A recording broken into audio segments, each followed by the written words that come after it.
negative voice was like that. It's a kind friend, actually just pointing out all the things I'm doing wrong. I used to call her the bitch in my head. Now, what if she was my BFF? And so the first time I got in front of the camera, she literally was so mean. She was like, you're terrible. What the hell? Don't you ever do that again. Right now, if I listen to her, I'm done. I'm never getting in front of the camera again. But I have a mission. I've got two choices. I can let my ego get in the way or I can keep moving forward. So I know my ego right now has no place for it. So I have to listen to her. Tell me everything I did wrong. She's like, oh my God, did you see how you introed that interview? It was terrible. You had no understanding of how you were going to do your outro. Lisa, you were really fidgety, right? So I literally just let my freaking negative voice run wild. And as she started to run wild, I was like, maybe she's right. Let me rewatch her. And I rewatched and I was like, oh yeah, she's terrible. So how do I get better? You better freaking prepare so you don't embarrass yourself again. Great. Now I have an actionable thing that I've listened to my negative voice. She's now helped me. So now the critic has become a coach. I've literally turned my kryptonite into my superpower.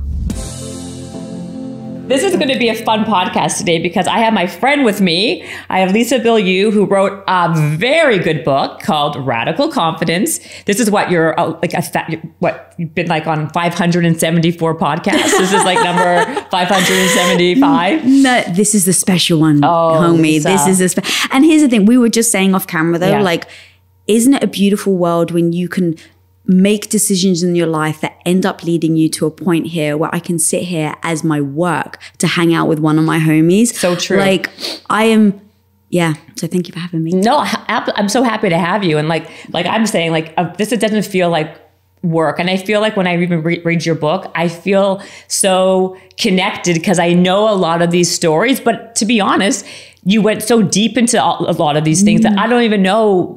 I know a little bit of them, but I've learned so much and you did a really nice job. Thank you. Oh, you're welcome. For a first book person, you did an author, you're awesome. Oh, thanks. No, it's great. And then so in your mind, what is your definition of radical confidence? So girl, people literally would say to me, oh my God, where'd you get your confidence from, Lisa? Where'd you get your confidence?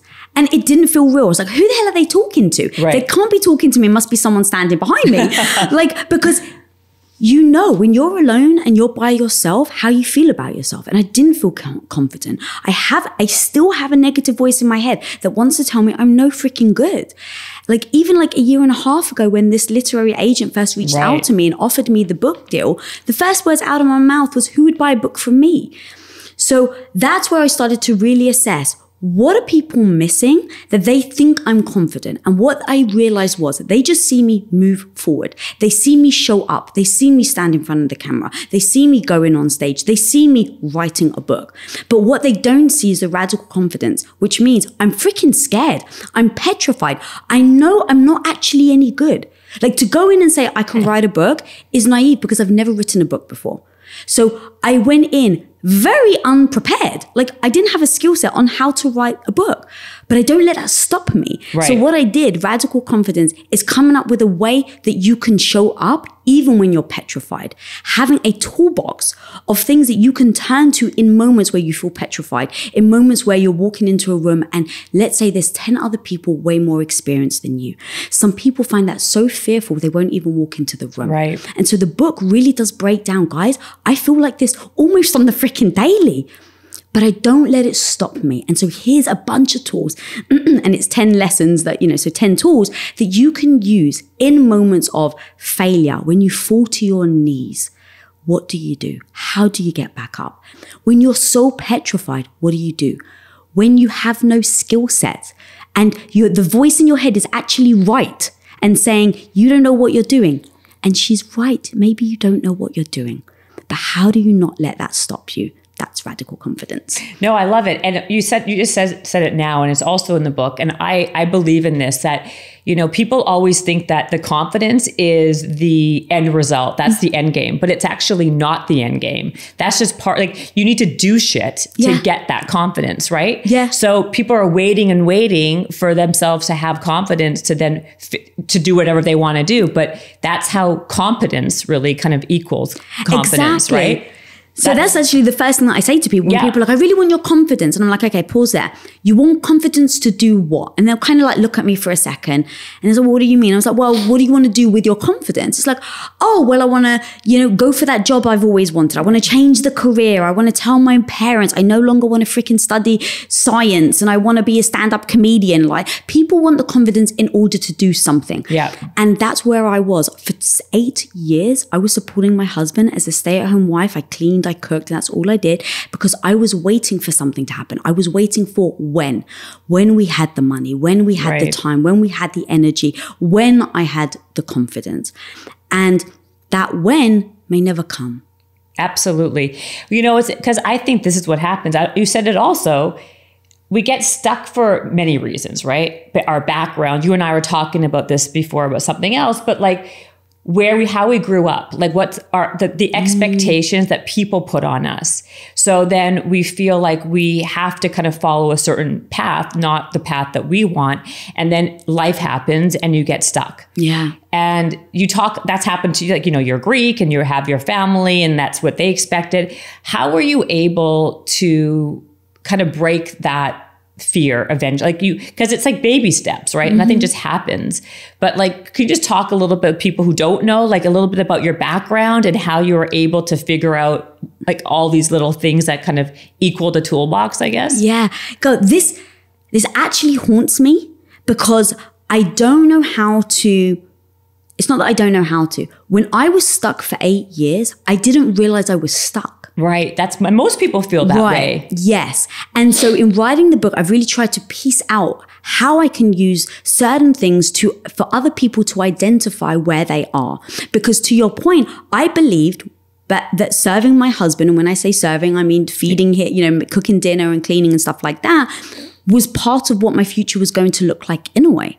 So even though I lost all my hopes, I lost all my dreams, I lost myself, who I was, I didn't really question it because I fell into who I thought I would become anyway.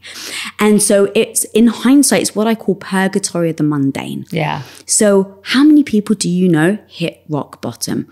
And that's when they change their lives, right? Magic happens when so many people say, well, I've got nothing else to lose.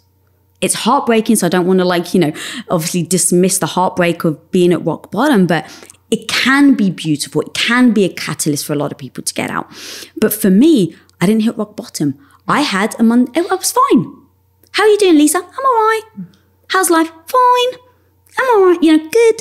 And is that the life we all want? Fine. Good. Whatever. It's like I used it as a thing to just get by. Yeah. And what I realized that I was doing is, every time I would feel badly about myself, every time I would even think that whisper, that whisper in your head where you don't really want to listen to her, but she's still there. That whisper's coming in that's like, maybe you're not happy, Lisa. I tried to distract myself. You try to shut that voice out. And so many of my distractions became very unhealthy distractions. It's what I call in the book, like the squirrel, the dog, like in the movie where it's like the squirrel comes, a squirrel.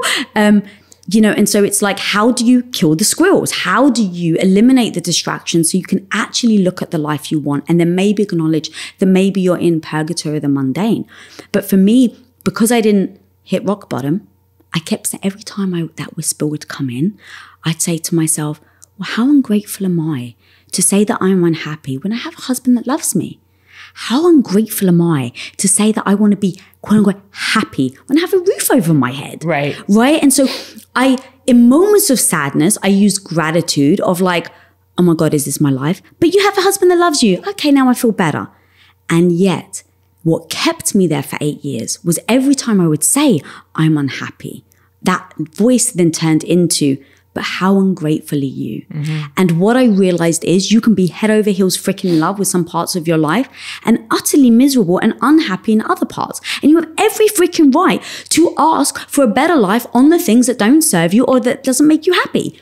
Right. And I think also, I don't think everyone necessarily, the majority of people are not hitting rock bottom. Right. I think the majority of people are in the middle. They're like, happy enough. They're complacent. They're exactly what you said where you are. So I think that would resonate a lot with a lot of people. Because when I read that also, it's like, yeah, that it's much easier to shift and change when you are at rock bottom. It's way harder when you are kind of like doing okay. And then it's the guilt though. It's like, well, you justify, well, you know, like I do, like you said, I do have that roof over my head. Or like how, like, you know, I am married to a great guy. And then like that stops the start, right? Because then you think, oh God, like then you justify it and then you just kind of distract yourself and then you move on. So what was it for you what was that like pivotal moment when you're like, I'm not going to let this distract me and keep on doing what I'm doing.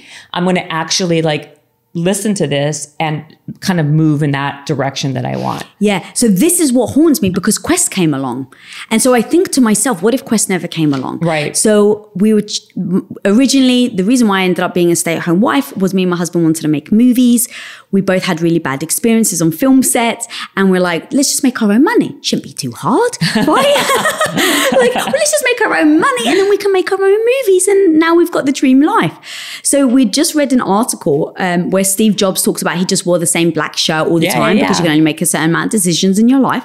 So we came up with we thought was a genius plan. All right, babe, you're going to go out and you're going to do this entrepreneurship thing, right? It's like this is 2003 or whatever. Isn't that crazy? Yeah. Oh, gosh. So, but it was like this entrepreneurship. There was not really a name back then. It wasn't like a whole. Now it's become. It's so. Yeah. It's like the hot trendy thing. Everyone wants to be an entrepreneur. It's entrepreneurship is an entire industry. Yeah. People who are hustling and doing and going. But back then there was no such thing. No, there was no such thing. It's so crazy. It was kind of like, so to your point, I don't even think we use the word entrepreneur. You're probably right. It's like, we'll just go out and make our own money. Yeah. So having seen this article, we're like, we play this game, no bullshit. What would it take? I love that. Thank you. I saw that. That was so good. Thank you. So the no bullshit, what would it take game is saying, what is your dream? What is the goal? Right. And without emotion, just ask yourself what it would take to actually get there. Once you've laid out the plan of what it would take to get there, then you can just ask yourself if you're willing to do it or not. Because that's also the other thing. Some people, once you lay out the plan, they're like, oh, I'm not willing to do that. And isn't that the most magical thing you can, like, conclusion you can come to? Because now you're not beating yourself up. In 5 years from now, the fact that you didn't get to your goal, you can actually say 5 years from now, oh yeah, I saw what it would take for me to get to my goal and I made the conscious decision not to do it. So the no bullshit, what would it take game, I would advise every single person to play every time you got a goal. So we played the no bullshit. What would it actually take for Tom to earn enough money so that we could make movies? And so he'd met these two entrepreneurs at the time and they're like, come work with us. We'll build a tech company. Where did he meet these guys, by the way? At film school. So Tom was teaching at film school. Yeah. These guys came in as just like temporary students. He met them. They were very impressed with Tom. They're like, we want to make movies too. Why don't you come along with us and we'll get rich together and we'll make movies together. Right. So it seemed like, like, oh, sure, like that. Yes, that will work. And naivety, though, that is great. It like propels people. It does. The more you know, sometimes the worse it is. But that's so true. Yeah. 100%. Yeah. I love that you said that. So we then said, okay, well, what would it take for Tom to go and join these guys and really try and go all in on making enough money? Right. So it was like, okay, number one, we'll have to move because they live in Marina Del Rey. So number one, we'd have to move and because they lived in Marina Del Rey and we lived far. So for Tom not to waste time commuting because those are hours that he could actually be putting into building the business. So we actually ended up moving. We timed our time, literally we timed from their place to our place as we were looking for an apartment to rent. Because we said, okay, 7 minutes. 7 minutes feels about like right on like, it's not a waste of time. Anything more than 7 minutes is like, really, you could be doing work. Yeah. So we literally would look at all these rental apartments and we would time how long it took us from the rental place to their place. This is why you play the no bullshit, what would it take game, because you need to see what it will take to actually go all in. And so part of that was I would take care of everything else because Steve Jobs said only if you're trying to, run a business, make really big decisions, you need to eliminate all the other small decisions that don't make any sense in your life. Like the busy work. Like, yes, the busy work. Like, what color shirt are you wearing? Who freaking cares? Yeah, right? Exactly. So Tom and I pinky swore and I said, cool, babe, I'm going to take care of everything else. You don't have to make one decision outside of work. Not one. I will do everything else. And I felt good about it. I was like, it's only for a year. I will call myself president of Bilyeu Enterprises. Right? And I was like, this feels good. Now, what happened is I have a belief system that eventually I will be a stay-at-home, or I will be a wife and a mother. And so after that first year, of course, we all know it's not easy to make money. So Tom kept coming home every year. Babe, I just need another year. I just need another year. I just need another year. And I had adopted the idea that I was the supportive wife and the identity of that. And so every time he would come home, I would dismiss how I felt. This isn't on my husband. My husband's the most caring, loving husband in the world. No, you're very clear about that. I just want people to know that, it was me. I wasn't speaking up. I had every opportunity to tell him, no, babe, I don't want to do this for another year. And I never did. And I look back now and I say, why? And it was because I was taught as a young girl my whole life that eventually I would be a wife and a mother. So every time he would come home, I would just say yes. Now, this comes back to how I got the purgatory of the mundane. The voice in my head kept saying, don't worry, we'll make movies when. We'll do this when my husband's happy. We'll make movies when we have enough money. And that when, what happens if it never comes? And what happened was it wasn't coming and we were miserable. And in that misery, it got to the point when my husband was coming home, and I joke, but it's like #joke, no joke. Yeah. It was like my own personal fight club. It's like he would come home and he's like, rule number 1, don't ask me about my day. Rule number 2, don't ask him about his day.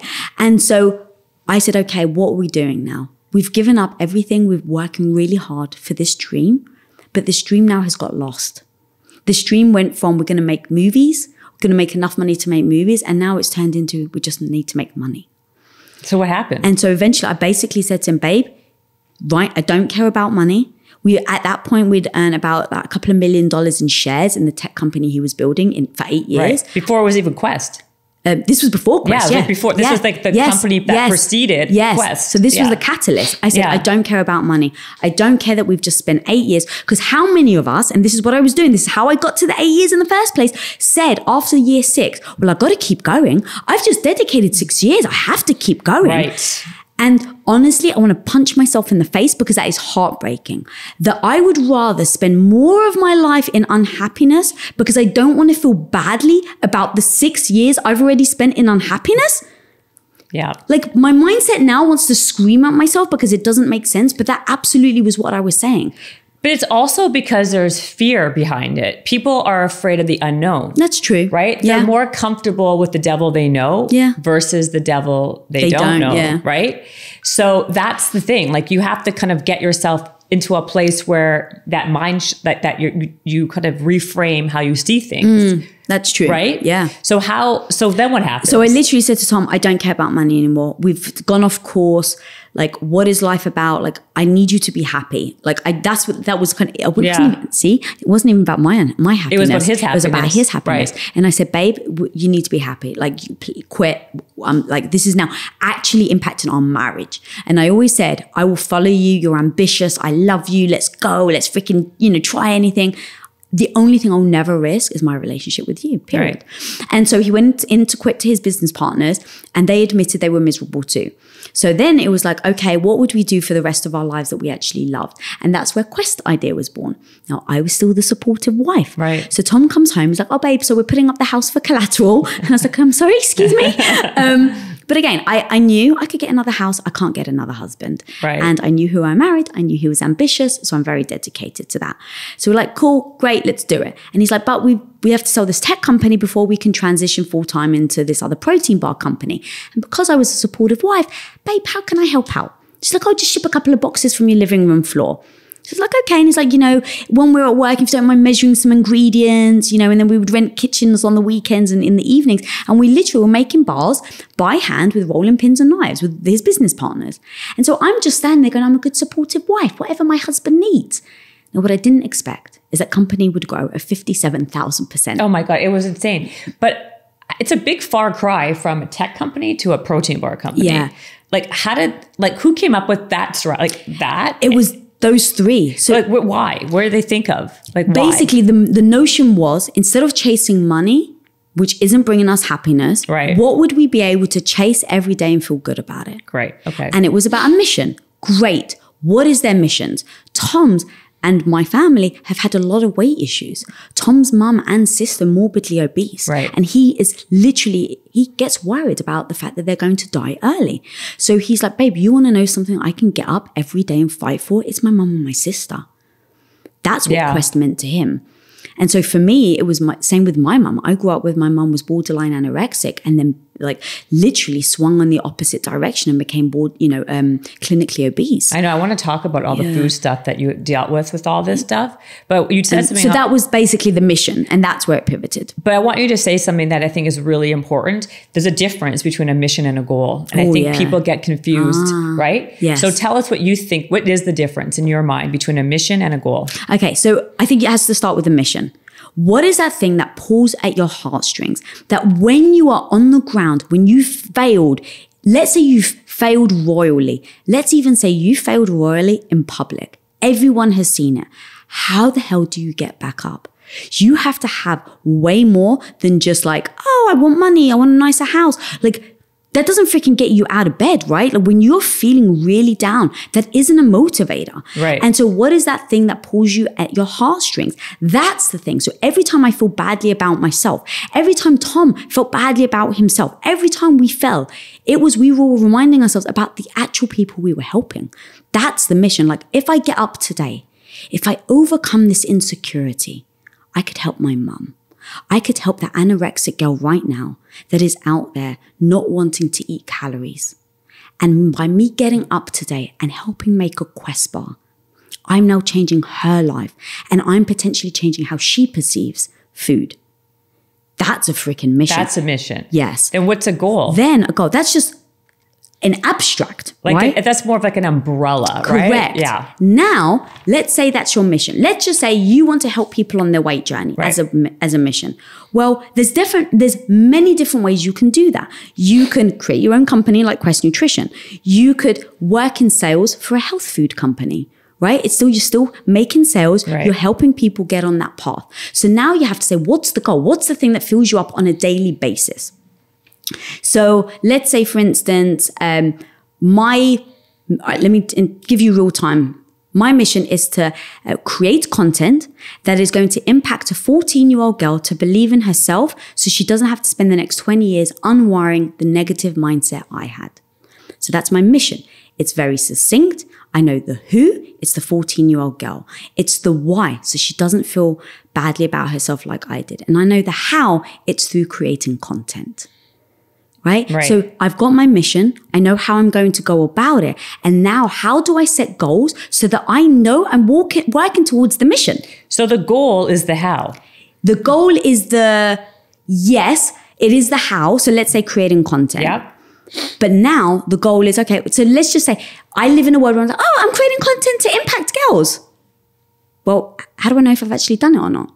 So now I go, okay, my goal is by the end of this year, so let's say in the next 6 months, I'm going to create 5 different pieces of video content that is aimed at 14-year-old girls. I'm also going to provide a instructional manual that goes along with those. Great. Now you've got your goal. Your goal aligns with your mission. You're creating content. You're doing a workbook that helps the 14-year-old, but you know how much and by when. You need the freaking deadline and you know the what. You need that. So you got to have that or else you're just aimless. Also, we convince ourselves. Yes. Right? It's like, oh, no, I've got it. It's like, but because I can get in my head, because my mind can say, but Lisa, you really going to do that? Like, who do you think you are? You're going to embarrass yourself.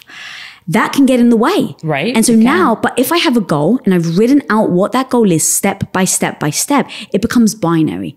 Did I do it? Yes or no? That's it. Did I create the content? Yes or no? It may not have impacted people. I may have sent it out and maybe 5 people watched it. All right, well, I'm still on my mission. Yeah. I'm not saying I have to have gotten to the mission to help 14-year-olds, but I've set a goal that aligns with that mission. And now every time let's say I mess up on a video, that can be ego bruising.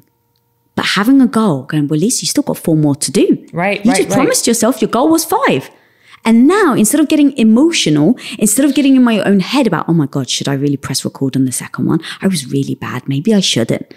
I get out of my own head because I've created a whole actionable task list, actionable goals, by deadlines that all feed into the mission. And that's why I think it's really important to separate those two, right? And then they dovetail each other really nicely. But, you know, and you talk a lot about this in the book. And again, I agree. It's about those negative thoughts that stop you too, right? Because if you make that content, for example, and you don't like it, you're going to say, oh, I'm a loser. I don't know how to make content. What am I going to do? But what your approach is, and I think it's very valuable, is you don't let that negativity stop you. You let it kind of motivate you. Yeah. In a way. I only did it because it used to stop me. Well, yeah. And it was like, stops everybody. Can I swear on this podcast? I can't remember. Yeah, go ahead. Okay. I can watch it. I can be polite. You don't have to be polite. Not here. Right. So I call her the bitch in my head because she's not very nice to me. Yeah. And so many people would say to me, but Lisa, be nice. Wow, you really talk mean to yourself. And I was like, okay, like I feel bad. So I'm like, okay, well, let me talk nice to myself. And I couldn't. So now I just started feeling worse about myself because I couldn't stop the negative voice. Yeah. So now it just becomes a double whammy. So I was like, well, okay, well, if I can't like perspective, how can I see this as maybe a plus? Right. So I like sat back. I was like, okay, you know what? Your friend, you trust your friends to be honest with you, right?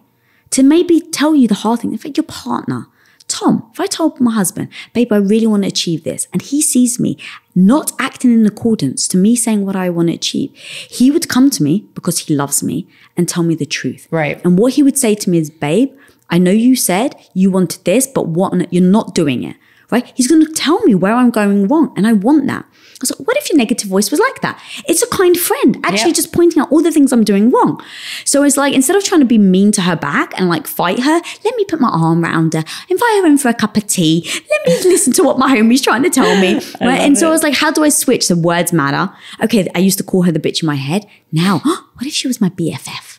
Even just saying that changes the way I feel about her. All right, BFF.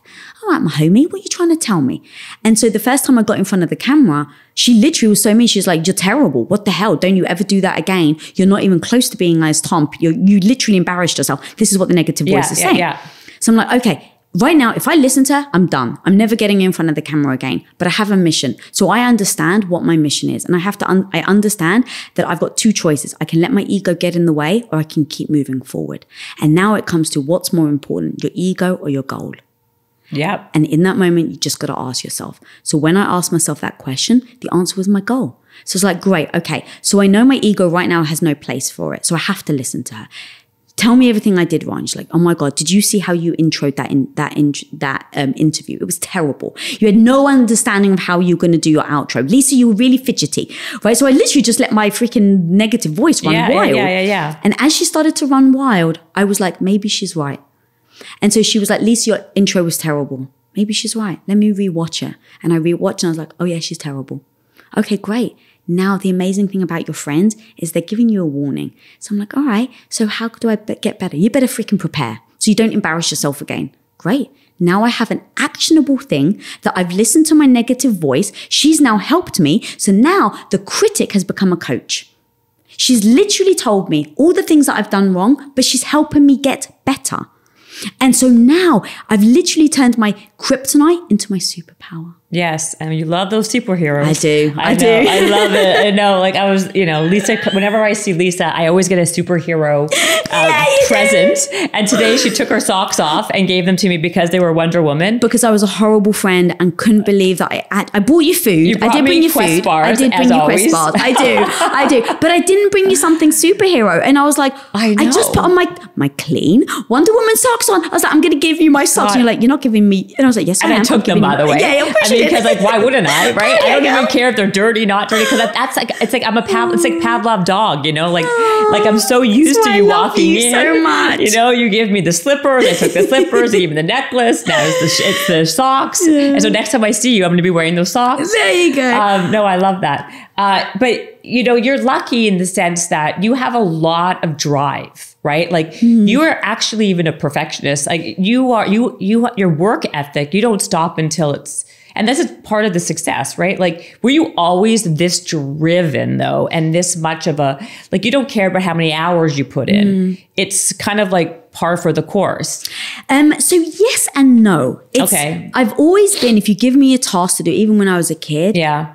I had to have OCD, like it has to be perfect. Yes.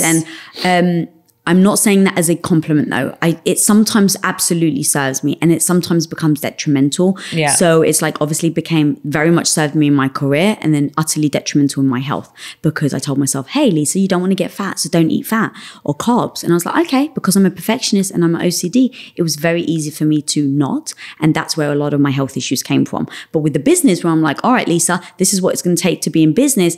I do it. And then obviously there's the results, but that doesn't mean the results are always going to come no matter how hard you work. So that's where I go to the success isn't guaranteed, but the struggle is. So now if you're going to struggle at something, do something that you freaking love. So that's why now, because I spent 8 years doing something that I freaking hated and I still poured my heart into it, I just promised myself I'd never do that again. And so now that I have found myself, found business, love what I do, right. It's like, I will give myself the grace to do it up until I don't like it anymore.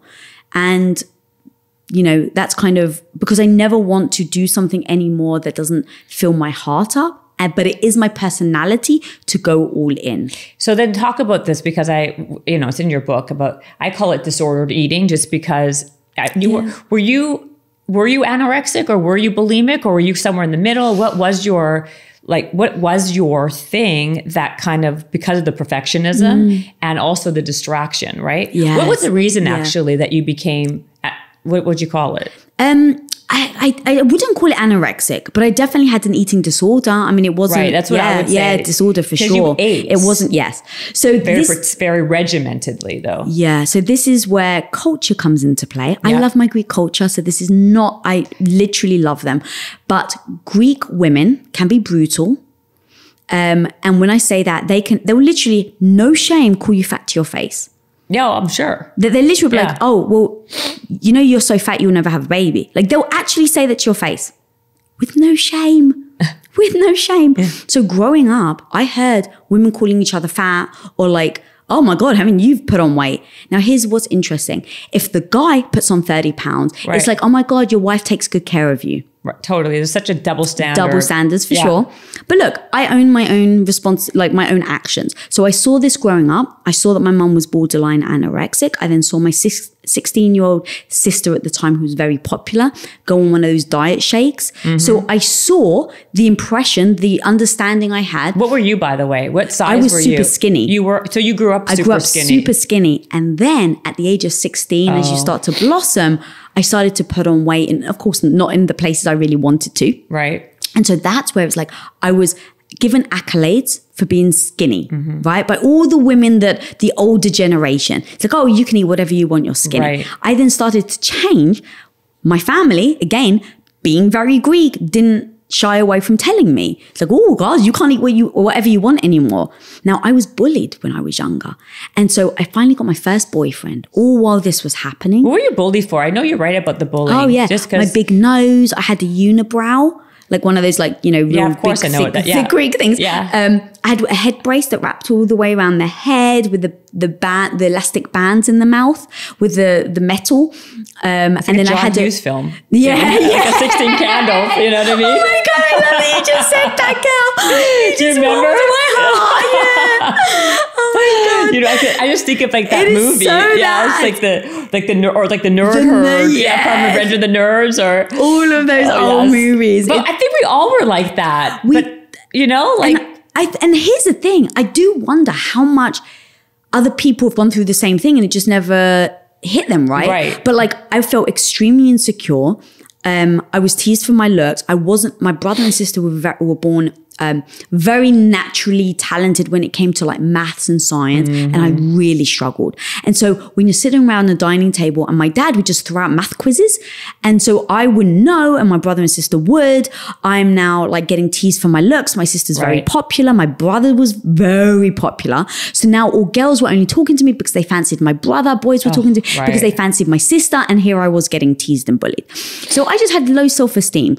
And so all of that then made me think as I was getting older, well, if I want to be liked, if I want to still get the external validation, which I think so many of us look for 100%. And don't realize. That's social media, right? That is social media, external validation. Our culture has become all that's like the number one priority now. We don't even have real relationships anymore.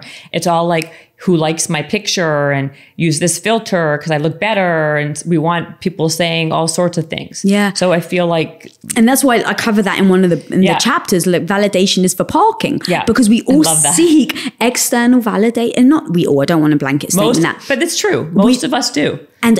And that's exactly what I did, right? Yeah. So I was looking for external validation. I saw it in my boyfriend, who was my first boyfriend, and he was the one that was pinching my thigh, kind of saying, oh, you know, you better watch it. And so I felt to be accepted, to be loved, I had to be as skinny as possible. So the first thing I thought of, or not thought of, but heard that people did, which is terrible, was, oh, stick your finger down your throat. So I literally just didn't even think about it as being a bad thing. And so I tried it, and I couldn't do it. It was like too painful. And I was like, well, this doesn't work. And so I was like, what can I do? Oh, I can cut my calories. And because I thought, it's funny and interesting. It's actually something I battle with, because I'm like, well, I thought everyone else was doing it, so it was fine. And at the same time, I think the truth was, and I put this in the book, in real time as I'm actually writing the book, if I thought it was okay, why did I lie about eating? Why did I say I had breakfast when I didn't? Why did I, You're secret about it. Yeah. Shame. You know, when it's shame. It's 100% shame. Like because what I would do is I would try and eat as little as possible, and then completely like be starving. And so all of a sudden I'd eat a packet of biscuits. And because everyone knew me as being skinny, people just then used to give me more accolades about the fat, because they didn't realize what I was doing. So they were giving me like, oh my God, you can eat an entire box of, literally a box of cookies in one sitting, and you don't put on any weight. You're so lucky, Lisa. And so my external validation came from that. Yeah. How I felt about myself came from that. And so I got into a very unhealthy relationship with food. I then meet my husband. And the thing is when I started to feel good about myself, my husband loved me for me. And so I started to feel very comfortable, much more in my own body, getting accepted. I started to accept myself. And then I ended up being the stay-at-home wife. And back to your question, is like, this is when my bad habit came up. And I don't know if anyone can relate right now at home, but that you have these cycle of things. I know some people that are OCD with like light switches and cleanliness. I have a few people in my life that are like that. And whenever I see it ratchet up, I actually now understand that it's something emotional. And I didn't realize that. I didn't realize that these types of bad behaviors not bad behaviors, but unhealthy behaviors come from filling in something else, and now I've just interviewed too many therapists to not know that. So looking back, I realized I was unhappy. I was, a stay-at-home wife looking after my husband when I didn't want to. I had bigger dreams and hopes. And I started to look inwards and looked at the things that made me feel good. And so I started to get very obsessive about my weight again. And my husband didn't know. Like I wasn't saying this out loud. He didn't know? No. Didn't you lose like a ton of weight though? Or it wasn't really that. It just like, yes, I got a bit skinnier, but it wasn't like, I wasn't anorexic. I was the person that was just like running on the treadmill, right, for an hour, and then looking at how many calories and then going, okay, that means I can eat this many calories tomorrow. So it was just a very obsessive behavior. And I would, binge eat, but we would just use, it's a cheat day, and so you end up using the cheat day as a cover up of the unhealthy behavior. And so it was bad. It's a vicious cycle. It is a vicious cycle. It is. How long were you doing that for? For the whole 8 years? Yeah, on and off for when I look back now, it was probably on and off for at least 10 years. And then obviously before I met my husband, I was doing, had an unhealthy behavior with food. And so I was getting sick more and more because I didn't understand what I was doing to my immune system, right? 70% of your immune system is in your gut. I didn't realize that because I had no knowledge of it. So I was getting sick. And so as I was getting sick... Wait, I'm sorry, I don't want to interject, but I'm curious. Were you getting sick at the same time as you were still doing this obsessive behavior? Yeah, okay. Yeah. So was anything like telling you maybe I should go, like, did you know what was going on? No. And this is the power of the mind. We can trick ourselves into seeing what we want to see. Right. And so it was like, I was just like, oh, well, you're being healthy. You're watching what you eat. You don't overindulge, Lisa, right? And this is the mindset you're exercising. Yes, exactly. Right. And this is exactly what I'm telling myself. Yeah. So, well, your friend runs on the treadmill for an hour. So it's like, it's not, But what they don't see crazy. right, but what they don't see behind the scenes is I'm eating 3 egg whites as my breakfast and freaking starving to get death. And then my lunch is another 4 egg whites with green beans, right? And so it's like, it's just, I wasn't having food that was replenishing my gut. And so I was getting sick. And so as I was getting sick more and more, the doctors were giving me more and more antibiotics. Yeah. And as they were giving me more and more antibiotics, I was just like, oh, okay, well, they wouldn't give it to me if it was good, if it wasn't bad, you know, or if it was bad. So I'll just keep taking them. Now, as this happened, I started to, that was the squirrel, right? That was the distraction. Yeah. Every single morning, instead of waking up and feeling badly about myself, or instead of waking up and actually looking at the reality of my life, and the reality of my life was I filled my days with like, today's the Costco day. Tomorrow is the clean the dog day. On Wednesday, it's wash the car day. On Thursday, it's cook day. On Friday, right? That was my week. Yeah. And I would spread out my tasks so that I had and filled my days. And so to the point of the squirrel, every morning to fill the mind so that it wasn't looking at my day. It wasn't looking at how unhappy I was. It wasn't looking at how lonely I felt. Right. I created distractions. And my distractions were, you wake up in the morning, Lisa, well, you got to see how much you weighed because you got to see if you succeeded yesterday or not. Right. Because that all will determine how I feel about myself. Yeah. If I lose the weight, I'm happy. If I don't, I beat myself up. I go back to the gym and I run on the treadmill. But here's the thing. It filled up my mind. Yeah. It distracted me enough. And so that unhealthy behavior, as we started Quest, as I was thrust into the fact that I was shipping one day and then we grew at 57,000%. And then before I knew it, 2 years later, we've got 10,000 square feet of just my department alone, 40 employees underneath me and shipping out $80 million worth of product. I'm looking around and my behavior started to change, right? Because I no longer needed the distraction. You were distracted with the other stuff. Exactly. Right. But now I was distracted on the grind, on the hustle, right, on the work so hard because now I found value within myself. Right. And it spilled over into a different type of unhealthy habit, right? Where I was hustling so hard, right, I burnt myself out so much that my gut got in such disarray.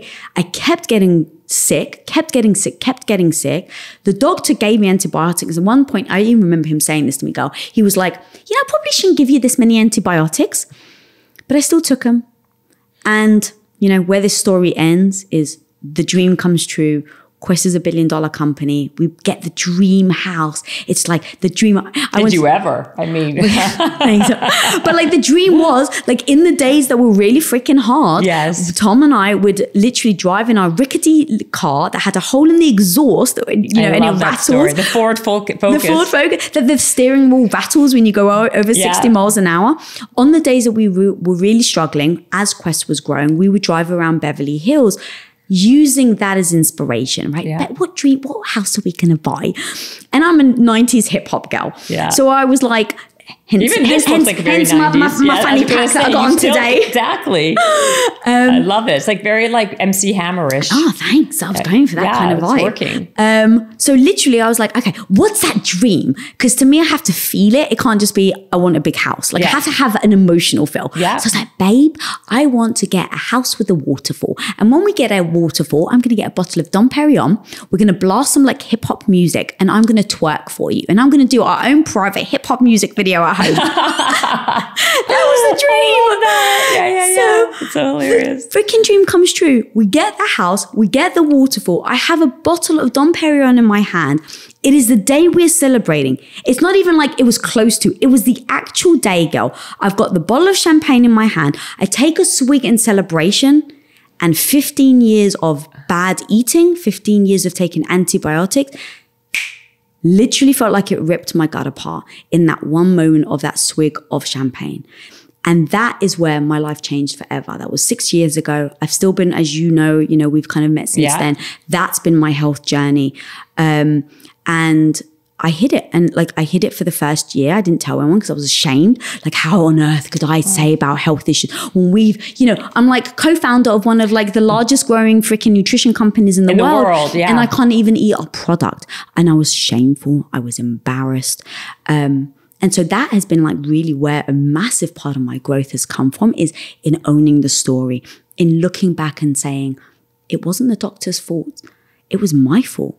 And that is empowering. And I know people don't like the word fault, right? Ownership, responsibility, whatever word you need to use. But for 2 years on trying to get better after this happened, I mean, to the point where I couldn't stand up for longer than 5 minutes at a time.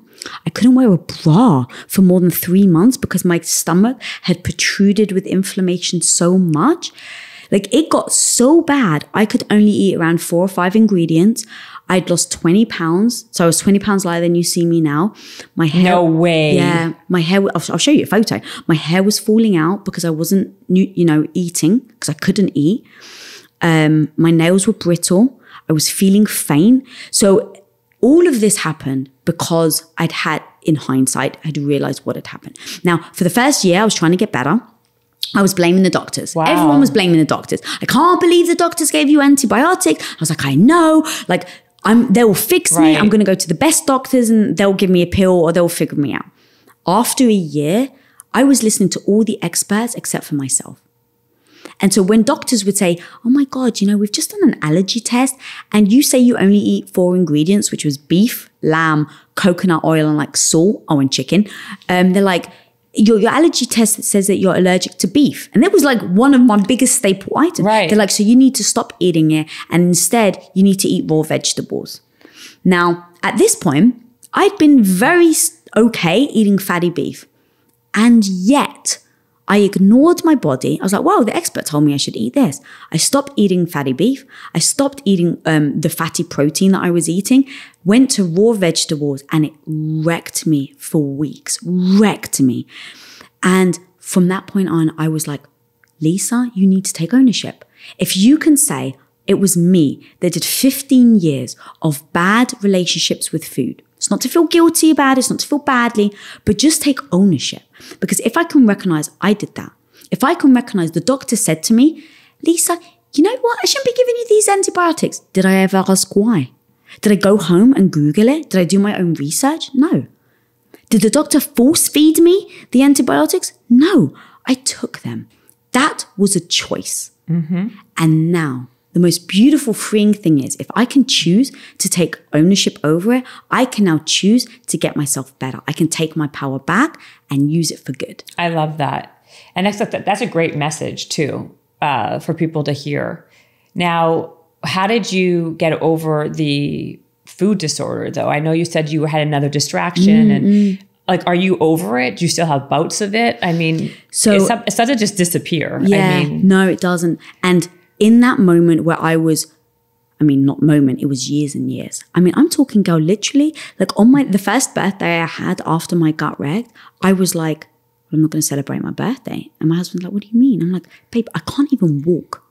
Like, I literally can barely walk, let alone eat a cake, right? Like, that was the celebration, right? It was like, oh my God, the celebrations, the birthdays. And I was like, so what's the point? And he goes, babe, he's like, your celebration doesn't have to mean what you eat or like even like what we do. He's like, I can give you a back massage. I can run you a bath. He's like, I can buy balloons. We can wear party hats. Like That's it so was nice. like, and so it started to make me rethink how I associated food, celebrations, what those meant to me. And then I remember being in the gym and I was like, because I was trying to get, like, I realized I actually missed the gym. And so I couldn't walk on the treadmill because I could barely stand up. Right. So as I started to get a bit better, I was like, well, maybe if I just start moving my body, because still my mind is still like, but you still need to burn calories, Lisa. Right. So I started picking up weights. And I'd picked up weights before and I tried to build muscle before, but never like, it was all in service of trying to lose weight, right? Right. But because I had been so weak in my mental state, going to the gym and picking up like 5 pounds, I was like, this is actually really good for my mind. Yeah, 100%. Now you're talking about, now you're preaching to the choir. Right. Right? So I started to make promises to myself. I just asked myself, like, I'm always trying to ask myself non-judgmental questions to give myself space to just answer them honestly. It's actually a chapter I got called in my book called Open the Can of Worms and Embrace the Ick.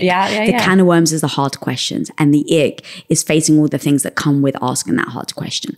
And so for me, it was like, Lisa, do you want to do you want to be like this forever? Because the definition of insanity is doing the same thing and expecting a different result. I know. So even if I got myself better, what is my behavior going to be when I'm better? Because we all know, right? In the moments of pain, we'll be like, I'm never going to do this again. Like, oh my God, look, this is where it's gotten me. And then we very much forget, right? Like, totally. I understand why we do it almost to like help ourselves self-soothe, but I never actually wanted to forget how bad I got because I never wanted to get back there again. And that's what I asked myself. Do you want to be back here again? And I said, no. I said, okay, what am I going to do right now that I can make sure I'm building the foundation so that when I'm better, I don't forget about how bad I am now. And so I started to go, okay, what are the things that I'm going to do now? What are the habits I'm going to start implementing into my life right now so that even if my mind wants to go there in future, I've already developed the habits to not fall into the trap of what my mind and insecurities may want. Okay, so what are those habits? All right, habits. I immediately trash the scale. I don't weigh myself ever. I have zero idea how. For real? Never? Yeah. Okay, oh, good. I haven't weighed myself since this happened. Well, also because if people look at you, you know, you're so thin, like it's like very obvious, right? And so people's first thing is gonna be like, yeah, sure, you know? No. So that's the thing. So I am only here, and I need people to know who I am. You know who I am to my freaking core. I'm only here to tell the truth. BSing anyone doesn't get anyone else anywhere. So that's why I wanted to bring that up. Thank you. Part of why I'm this light though is because I still haven't healed completely with my gut. So that's a part of it. Is that if I ate sugar right now, you give me 3 cookies, I'm in agony. No, I saw myself. I know, like you cannot eat certain things. I can't, no. Yeah. So that's one reason why I'm unable actually to get overweight. Now over Christmas, I actually was able to get on, like to get a bit squidgy, which I actually was like, oh, this is nice. I don't believe it. So here's the thing. It was important to me to embrace it. And I'm so proud of it. I'm so proud of it. Because I don't normally, because look, we're so alike. We've optimized how we show up every day. We have these morning routines, these habits that set ourselves up to be able to go out and hustle. See what I just did there? And so the habits are the most important thing in order to set yourself up for success. I totally agree with you. This is why I want you to tell us how to, first of all, what your daily habits are so that doesn't happen. And the best way to break a bad habit is to start a good habit. But go ahead, sorry. So I just know when I'm working, if I have sugar, carbs, it affects my cognitive, like my literally how I think and how clear I am.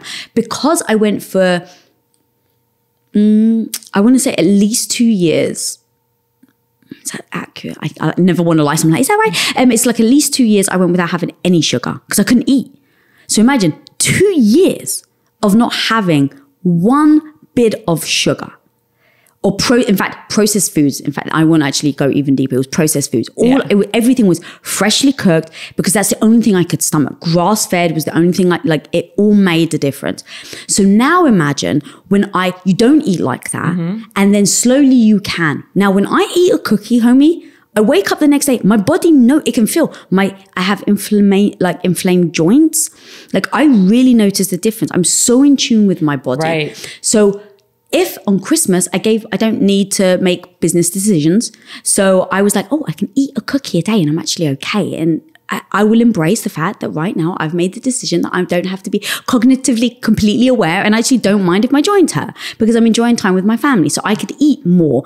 So I could eat sugar drowned throughout the week. Yeah. So you do that for 4 weeks or whatever. Like I did put on weight and I loved it. Like I didn't, and that's why I want to make sure that I actually say that out loud. And when I say I loved it, it's because I've done the mindset and the work to get there. Yeah. So back to your point of how I've gotten there, it was because I was so depleted. And I promised myself, so what are the things I'm going to do? Like what is the foundation? Okay, number 1, the number on the scale messes with me. It does.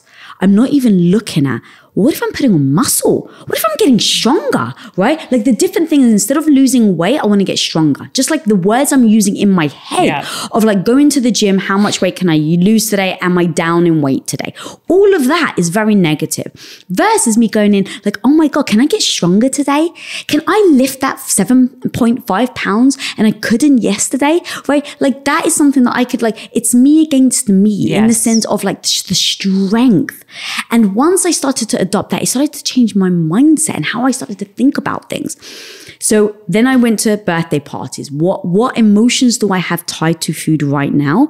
And how can I start to unwire it and create new habits? So birthdays now, I mean, look, I still freaking love dessert. And like on my birthday, even if I'm like, look, this may hurt my stomach tomorrow, like I do want a freaking piece of cake. And so I'm going to eat a piece of cake. Now I know it has to be gluten-free, it has to be soy-free, it has to be sesame-free. I mean, cake doesn't necessarily have that in it. Are those all the things that you're so intolerant to? Yes. So over the time, so first of all, it was, what are the habits right now that don't serve you? Eliminate these habits. So doing all of that, the weight, the scale, the look, staring at myself in the mirror. I would literally just stand there in the mirror naked and like look at myself and pinch all the areas that I hated and then tell myself what I was going to do about it. Like, all right, well, today you're going to freaking do abs for an hour or whatever, right? It was like, what are you going to do about this, Lisa? Now, I like don't even remember the last time I just stared at myself nakedly in the mirror. Like it's just. But how does then social media play into this? Because you're staring at yourself all the time now with the show, because you're watching things back, because you've said, you know, like right. You are like, you want to make sure that you are doing a really good job. That's what, again, one of the greatest qualities is your ability to be able to hone in and lean in and be so, like your work ethic. Yeah. And then also part of your work is social media. Yeah. So how does that not screw with your head? So now you've joined me to where I am today. Okay, we're not there yet. Well, then. only because all of this that happened, I wasn't in front of the camera. None of this. This was so when I was behind the scenes. Before this happened. Healed-ish. So I was definitely all behind the camera. I wasn't telling one. We were still at Quest at the time. Like I'm literally still posting. I remember we released, in fact, I don't know if I've ever told anyone this story. I remember we released the pumpkin pie bar. Oh, I like that bar. And everybody had been asking for it for years. And it was a massive deal in our company. Massive. I mean, it was like so many people had been asking for it. So you can imagine, huge. I couldn't even eat it. And I was so embarrassed and ashamed to tell people that I didn't eat it. I was posting photos of me saying, just ate my breakfast, showed like an empty bar or an empty wrapper. And so when we started to get into impact theory, as I started to evolve, as I started to really say, okay, my health is really bad. What am I going to do? My mindset hasn't served me. What is the life I want? Do I actually want to feel like this for the rest of my life? And then I took ownership over it. And so I said, okay, well, taking ownership over it means taking ownership over healing. What are the things that I can do? Stop listening to the doctor, start listening to your body. So I went and got an Oura ring because I was always tired. I was like, I need to monitor myself how I'm going to sleep. I got a continuous glucose monitor because I was like, the levels you got? Yeah. So I was like, I need to know. At the time, I can't remember. It was Dexcom actually at the time. I use levels now though. Oh, okay. It was like an old one. But it was like, I need to monitor how my blood levels are because I don't know how my body is responding. I started taking a food diary. But this is what ownership freaking looks like. And this was the part of the mind shift, is that saying, Lisa, do you want to be here again? No. How are you going to take ownership? What are you going to do? You're turning outwards. You're looking at other people. You know you can't get back here. So all these things I just sat down and did. And I was like, I'm going to now start taking like a diary of all the foods and stuff that I've ate. A journal, yeah. To the point, gal, where it was like, woke up at 7 a.m. My Oura ring says I woke up in the middle of the night 4 times. My blood sugar level actually plummeted. Oh, interesting. It plummeted when it said I woke up. But you know, sometimes you don't realize you wake up in the middle of the night. Like, have you like, so I was like, oh, I wonder if I'm having these like blood sugar dives in the middle of the night. I'm not realizing I'm waking up. It's disturbing my sleep. And this is why I'm always tired. So I started to experiment with what foods I was eating, at what times I was eating them. I used to eat an hour before bed and then I would go to bed. And so I heard that when you go to sleep, your body's digestion slows down. So I was like, okay, well, Lisa, eat an hour and a half before bed. Try 2 hours before bed. Try 3 hours before bed. And what I realized is in my documentation that if I ate 3 hours before bed, I woke up with a great stomach. If I went to bed if I ate 2 hours before bed, I woke up with a really freaking wrecked stomach. Yeah. And so these things were things I took ownership. I started to adopt. I started to change my behavior, going back to the habit. I started to see what was working. Okay, eating 3 hours before bed. I am going to now officially claim that Lisa Bilyeu, stake in the ground, is always going to eat 3 hours before bed. How do I create this habit? That then becomes the next step, right? So identifying the problem, making a commitment to yourself, putting that commitment down and giving yourself grace that you're going to mess up. Give yourself grace that there are going to be times that you may not get there. Idea. Yes. So, but now it becomes one of my favorite movies. We want to go back to the 80s is The Karate Kid. I know. Wax on, wax off. You talk about that in your book. I do. I love it. Mr. Miyagi. I love Mr. Miyagi. So it's like wax on, wax off. Prepare, practice.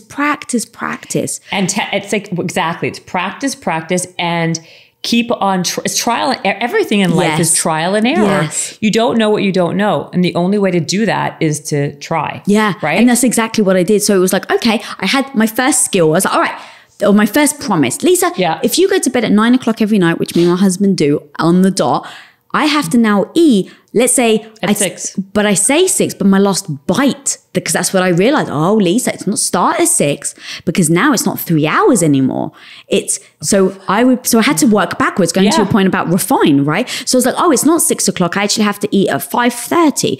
Oh, wait, hang on. I just realized that if I eat at 5:30, but I eat at 5:30 while I'm working, I eat slower. And now actually I'm working and I feel a little stressed. And now it's actually upsetting my stomach. So even if I eat 3 hours before and I upset my stomach, that doesn't help. Okay, let me try this. Let me try sitting down at 5 p.m. Let me try switching my phone off and let me see how I feel then. Now, okay, oh my God, I felt great. I was like, this is it. This is the optimal thing. 5 o'clock. Are you going to move to Boca Raton? Start eating dinner at 5 o'clock. That is my thing. That is what I do every day now. Well, in fact, that's a lie. So now how do I create the habit? Because I've assessed this is the thing that serves me. Yeah. So how now do I create the habit? Cool. Just tell yourself. Obviously that didn't work. Before I know it, it's like, shit, it's 6 o'clock. I haven't even freaking started cooking yet. Okay, great. I'm going to start early. I'm going to set an alarm on my phone. Okay, set an alarm on my phone to go at 5 o'clock. Then I realized I kept snoozing it 3 times. So it takes me to 5:30 again. So now I refine my habit. I'm like, okay, well, this didn't work. What am I going to do next time? Oh, okay. What if I put it in my calendar as well? So now my team know that this is dinner time for Lisa. They can't call me. Right? So it's this whole like refinement process. Then it's also telling Tom, babe, if you see me eating after this time, I need your help. So asking for help, people around you to help you with this. I literally asked my team, please try to, if you see that I'm talking to you at 6 p.m., remind me I need to eat. And I've realized there's no shame in that. I've realized that my North Star, going back to goals, my goal is to eat and be done by 6 p.m. So how the hell am I going to get there? What are the things I have to do to make sure that I eat? So that's how I then took ownership, created the habit, refined the habit, then stuck to the habit. And now, but then the last piece actually is giving yourself the grace that if you fail. So sometimes, especially now with the book tour, it's insane. So what I do is I make sure I've got food ready for me, so that the second I need to eat, I can. Right. And then B, I just go, okay, give myself the grace that it's a different part of my life right now. I put my health first still. But if I'm still able to, and today, let's say I have to eat at 6 o'clock. Right. I've got the choice. I can either move my nighttime to, 10 p.m. or I can say, okay, Lisa, it's up to you. You can stay up later. That's going to cause you to maybe be slightly tired. Or you can go to bed and risk your stomach hurting. But the great news is I know. Yeah. There's no I can't believe, why me?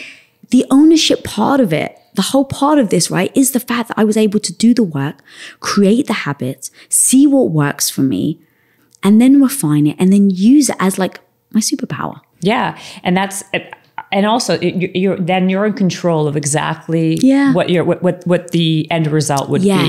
And thank you. Sorry if I don't mind. The control part is I felt so out of control when that happened to my gut. Right. And that was the thing. It's I was ignoring the signs. I was ignoring the red flags. And you better freaking believe now I'm taking back over control and be like, I've identified now what those flags are so that in future, if I see one, I have the power to actually recognize it and pause.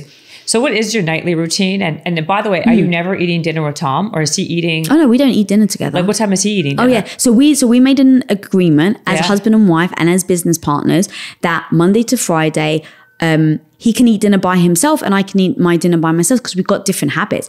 You want to know what time What time? 2 p.m. he's probably doing all the intermittent fasting and the fasting because he's also biohacking all the time. Yeah, right? he does it as well. So his last meal is at 2. Yes, except Friday, because I was like, babe, I just like sometimes just hanging with you Friday evening and watching a movie and having some food. And so he breaks his 2 p.m. fast for me, but then he just wakes up the next day. So because it's Friday, he wakes up on Saturday and eats later. So wait, the 2 p.m. So if are you saying his first meal or his last meal? So his last meal is usually at 2 p.m. But then he wakes up the next morning and eats very early. But if he pushes the 2 p.m. to eat with me at 5 p.m., then he'll eat his next meal later. And so, getting that. Sorry, yeah. So no, it makes sense. So then on the weekends, what happens? Do you guys eat at 5? So no, the weekends are slightly different. And also, I can't believe you have your phone off the entire weekend. Yes. So to your point of everything is, so how do I show up in front of the camera and not have unhealthy behavior with food? I want to make sure that I really answer that because that was such a powerful question in all the habits that we're talking about.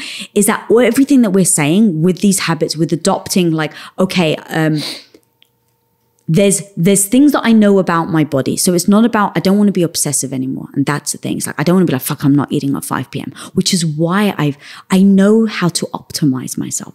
And when I mean that, like, I know how to show up so I don't have an upset stomach. So I'm not tired 100%. and that I'm feeling strong.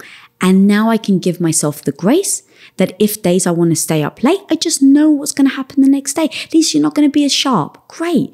Do I want to be as sharp? No. Okay, cool. Go to bed later. Like, it's not about being obsessive, because I used to be obsessive about the timing of like, oh, okay. In fact, the world of bodybuilding, I was definitely trapped there. 6 meals a day. And I would be starving because I wasn't having fat and stuff. So I was eating 6 meals a day, but I was starving. And if I was starving at 1:54 p.m., and I told myself I'd eat at 2 p.m., I wouldn't eat until 2 p.m. I literally would be watching the clock and I would wait for the clock to turn. And that's obsessive I got. And so now I want to make sure that I'm not turning a blind eye to my health. That doesn't like compute, right? So I'm not saying like, don't care. I was like, no. I care about how I shop. I care about my health. I care about my mindset. What are the things I need to understand about it? And now give yourself the grace to have a happy life and to do the things that serve you. And so on days where I just want to eat a freaking cookie if I want to, and I know I've accepted it's going to affect how I show up the next day, then do it. That's the point. It's not like, and that's been very deliberate on my part. No, but that makes perfect sense to me. It really does. The weekend. Well, we're getting, wait, because we're still on this, that I'll get to the weekend after, but I just couldn't believe it. I looked down, I'm like, oh my God, I remember you told me that a long time ago, and I was like, is she for real? And well, yeah, I guess you are for real. So then what is your nightly routine and what is your morning routine? So I've optimized these to assess who I am, Lisa Bilyeu, because I used to look at the outside world. Oh my God, okay, I do this. And well, if that person does it, right? If Jen Cohen does it and I freaking admire her and she's a freaking badass, then I must do it too. And if I do it and it doesn't sit well with me, I would keep doing it. Yeah. That's who I used to be. That. Exactly. And it didn't serve me. That's why I want to make sure that the understanding is you have to do a lot of trial and error for you as an individual, because what works for you doesn't necessarily work for this person or me. And it's not about, there's too much information out there. It's overwhelming. Yes. And then people just like copy what other people do. Yeah. And in detriment to themselves. Exactly. Yeah. So when I talk about my journey, when I talk about all the things I've learned, I try to then say, and what is this for you? Right. Right? Like the Oura ring, the glucose monitor, all of these things were literally just so that I could understand my body. That was it. I was like, at that point, I didn't even have a strategy. I was just like, I just need to know what's going on. Exactly. Because this person is telling me to eat this and I'm blindly freaking eating it. By the way, are you still eating raw vegetables? So I don't eat raw vegetables as much anymore. Okay. I can stomach a bit of them, but just like anything that's raw, it just is a little harder on my stomach. And so I just know like, yeah, you just have the knowledge. Yeah. Okay, so sorry. Nightly routine. So yes, so in saying everything that I'm doing, everything I'm saying is I want people to really listen and then see what that version is. So literally, if someone's got a health issue right now, take away the judgment that you've got the health issue. That's going to be number one. Get a pen and paper or an Evernote app or whatever you use and just start to just assess. Like right now, I would even say for a month, but at least for a freaking week. all you're doing now is giving yourself the grace to do some self-assessment of where you are currently. Right. Then you say where you want to go. So if it's, I want to do a YouTube show and I need to show up and I need to have energy. Okay, amazing. Now you've just said, I need to have energy. Great. In your self-assessment, what you're looking for is how many hours sleep is optimal for you. What do you need to eat that's optimal for you? That only comes with self-assessment. So the tactics I think that I did is universal, right? It's like monitor how much you're sleeping, assess why, monitor your diet, see what happens. I mean, to the point, I was actually, and I'm just going to say this because it was very empowering for me, in my assessment, when did I go to the restroom? What type of bowel movement was it? And how did I feel the next day? Like those things as well, because I had so much digestive issues, it was like, I realized I wasn't like, I was going to the restroom every 4 days and then it would flip and I would go 4 in one day. So it was like, but then to start, oh, you know what, Lisa, when you eat beef, you become more regular. You know what? Coconut oil? Oh my God. When you have coconut oil for dinner, you actually wake up and you seem happier. Right? Like just freaking identify those things. You gotta be paying attention though. Which is why you need to write it down, because you do not pay attention. No, you're right. Or also I think self-awareness, because even if you could be writing things down, but those things may not be occurring to you because you're not paying attention. You're not paying attention for those things. Yeah. You know what I mean? Yeah. So that's what I find. But you're like super dialed in. So then does that mean you're in bed at 9 o'clock or you're sleeping at 9 o'clock? Yeah. So lights out. Ding. 9 o'clock. So me and my husband, again, we've been together about 22 years, about to celebrate our 20-year wedding anniversary. Yeah. And so we communicate on everything. So writing this book, hey babe, this is what I'm going to be available for. This is what I'm not going to be available for. He says the same thing. And in our relationship, I'm the one that is the designated relationship danger flag waiver or whatever. I don't even know what I would call it, because I believe I notice when we're slipping apart more, like we haven't connected more than he does. And so he admits that too. So now what we do is I'm the one that's like, hey babe, we haven't really bonded over like, you know, it's been like 6 days or whatever. I really feel like that we need time together, and then we'll just reconnect. But Monday to Friday, we wake up, I kiss him good morning, and then we get on with our day. We have business meetings, we have one-on-ones where it's all business all the time. And then when we shoot together. But then we have dinner, because we eat different times. Again, I used to get upset, if I'm going to be honest. Babe, you're not eating dinner with me anymore. And so he's like, okay, well, what are we trying to do in life? And that's where we sit down and we go, oh, okay, does it actually make sense for us to eat dinner? And it's like, oh no, actually, what I was just about to ask you actually would have hurt our mission. So yeah, forget I even said that. And when it's important to me, and that's the thing, in our relationship, if I use the word important, I'd say, babe, if it's important we eat dinner tonight, he will drop everything. So knowing that you've got that.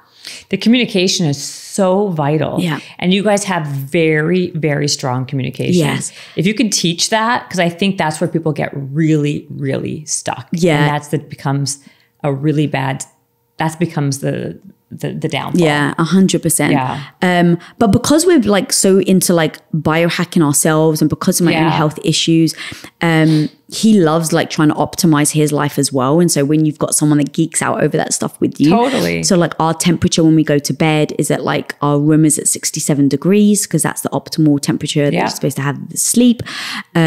He sleeps with tape over his mouth. Oh, he does? He does. I don't.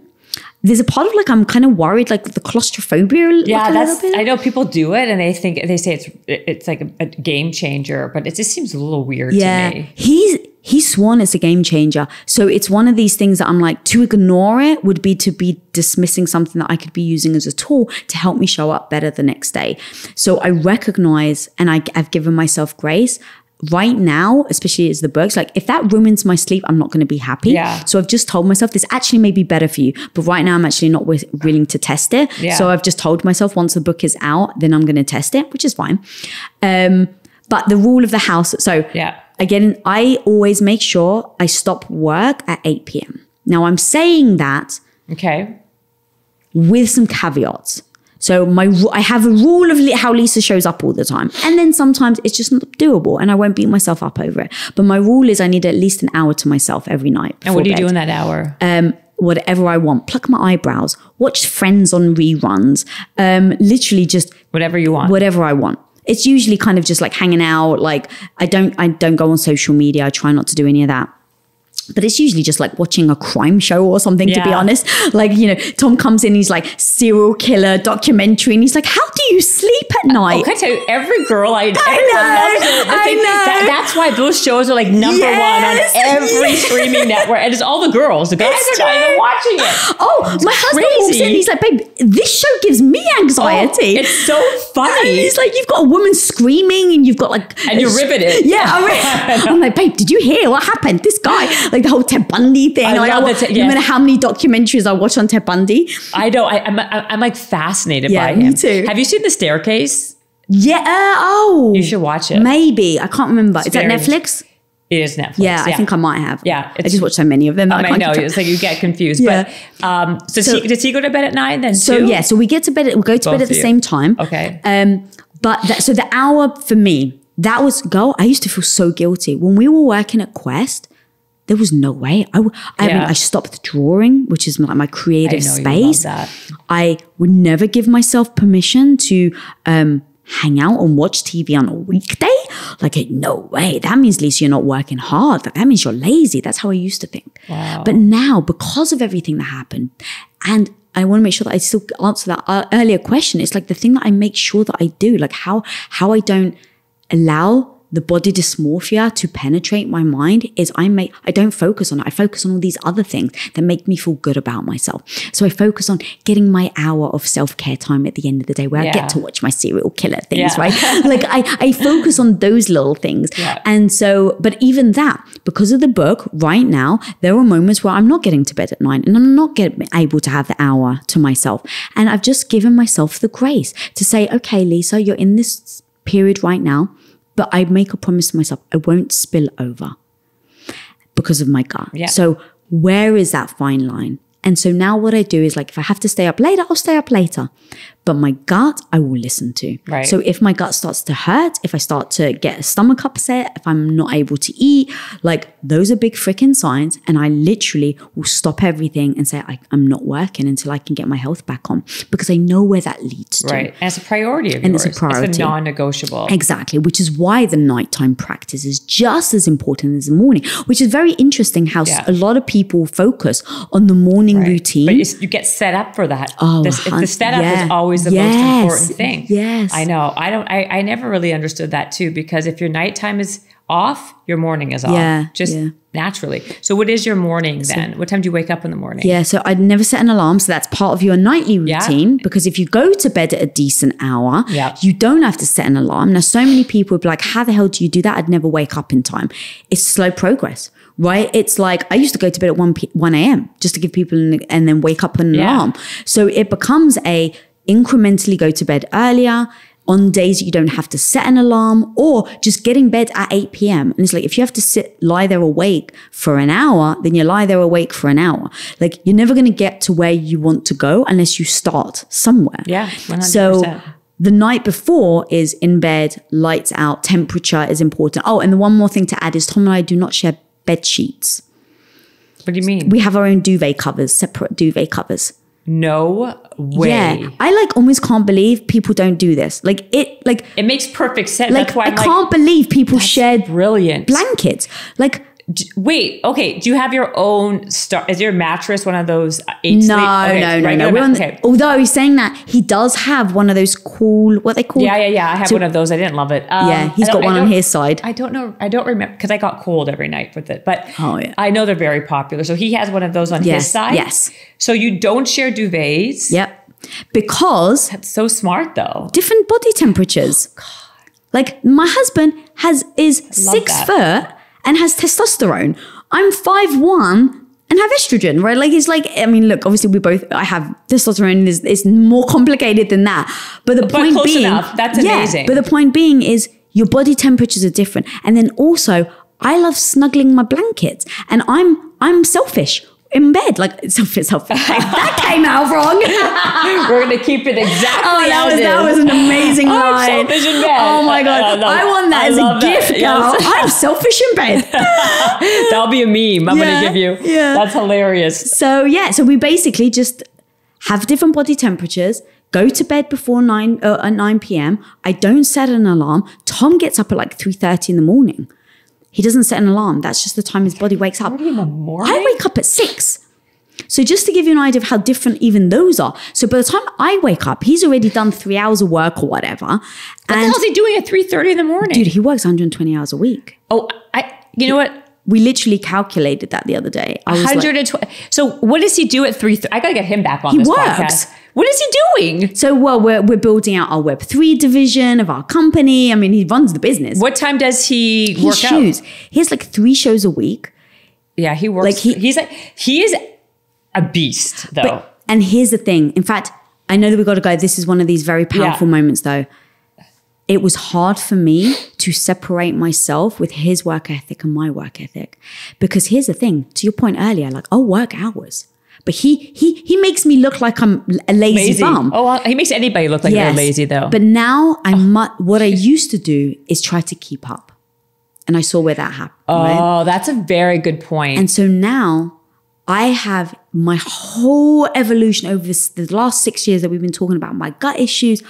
I've really worked. And it's been one step at a time. You try to keep up with him? I used to keep up with him, yeah. So now I just say to him, I'm stopping work at 8 p.m. Please do not come to me with work things after that. And would he work until 9 o'clock? Oh yeah, he has headphones. He brushes his teeth with his headphones in because he's listening to either an interview or a podcast or a book so he can learn. He literally brushes his teeth. And this was one of the rules that I had with my husband, actually, because he would go to bed, he would keep his headphones on, he would tape his mouth and then take his headphones off. And I'm like, you haven't said goodnight. You haven't said I love you. And you won't even hear if I say I love you because you've got your bloody headset on.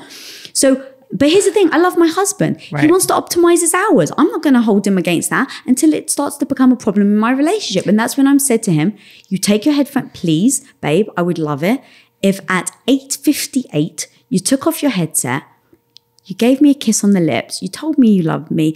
I told you I love you. And then you do your taping or whatever. And he's like, of course. So anyway, we just discuss what the problems are. And that's the communication again and your acceptance. And you understand, you want him to be the best version of himself because he does and vice versa. Yeah. That's what makes it work. And the other day, actually, it was probably a few months ago as I was gearing up for like the book and all of this, he said something to me and he was like, well, you just have to do this. Like, that's why you're not succeeding. And he was like, you just need to do this. And I said to him, but I'm not willing to do that. And he looked at me and it was like one of the first, and he was like, what do you mean? And I said, what you just suggested, thank you for your advice, babe, because you're right. Like, in order to succeed over here, that is what I need to do.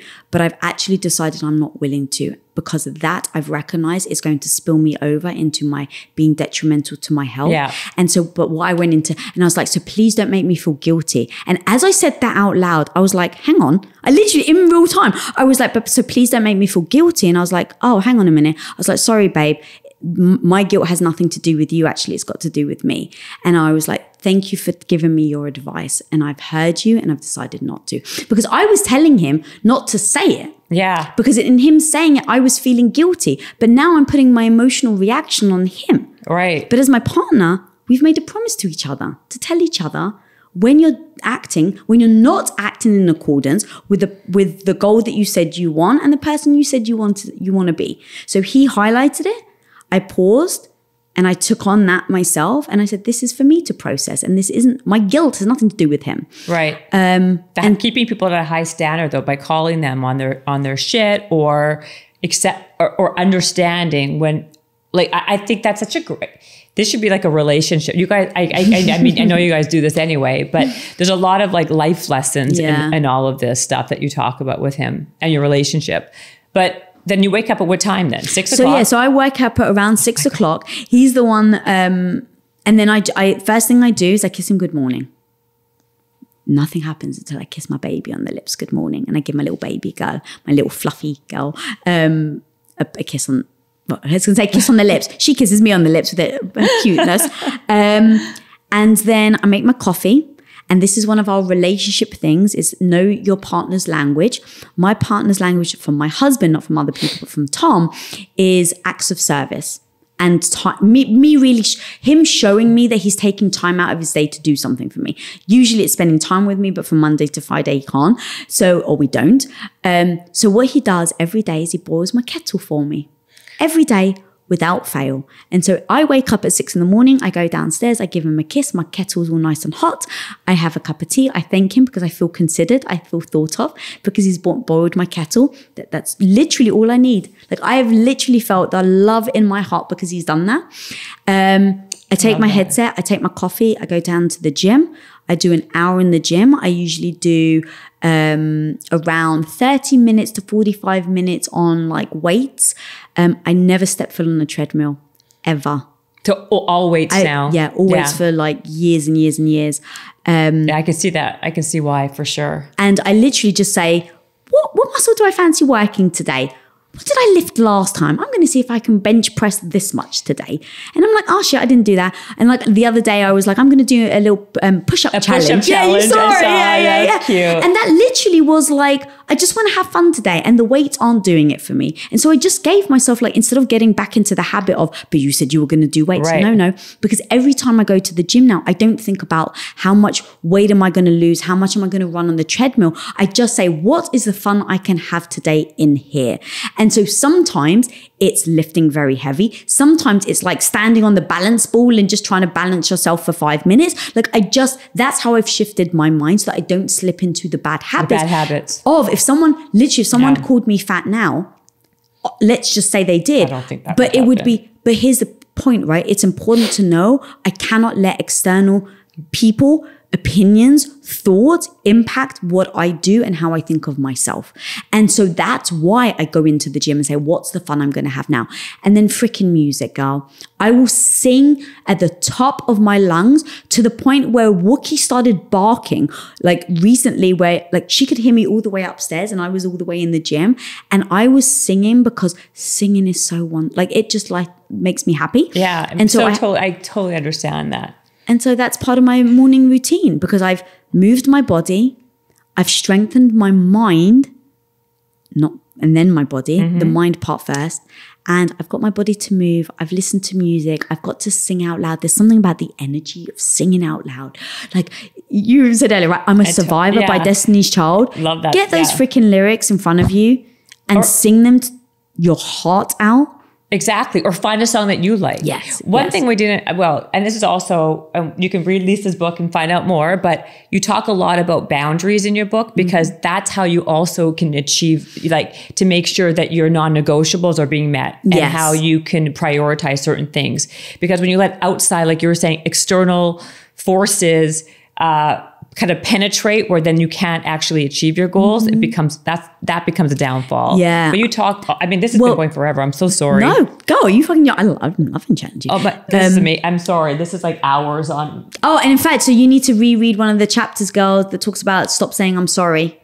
I know. I'm always saying I'm sorry. The funny thing is she's actually being very polite. I was going to say there's a whole chapter on don't say I'm sorry. But always say you're sorry. The other thing I find so interesting, well, there's a lot of things, but I'm always saying I'm sorry because I know I have to pick up my kid and you have to pick up, or you got to go somewhere. I just want to add one thing to the boundary thing though, because that was so strong. And I just want to make sure that takeaway message is very strong, is that the boundaries to my health was imperative for me to put in. And to your point, I now shut the phone off on the weekends. I literally shut my phone off. I understand people can't, but the point being is no one will fight for your self-care and your mindset than you. No one will fight more than you will. Nobody will. And they'll find ways to like be like, oh, it's so stupid. Correct. It's not a big deal. Yes. So right now, I want people to even just say, even if it's 30 minutes, make a commitment to yourself that for 30 minutes, you're going to do something that makes your heart sing. I don't care what it is. I draw. So that's why I switch off on the weekends. I have my piece of paper, I have my pencil, and I just draw. Now, of course, when I first started switching my phone off, everyone had conniptions, girl.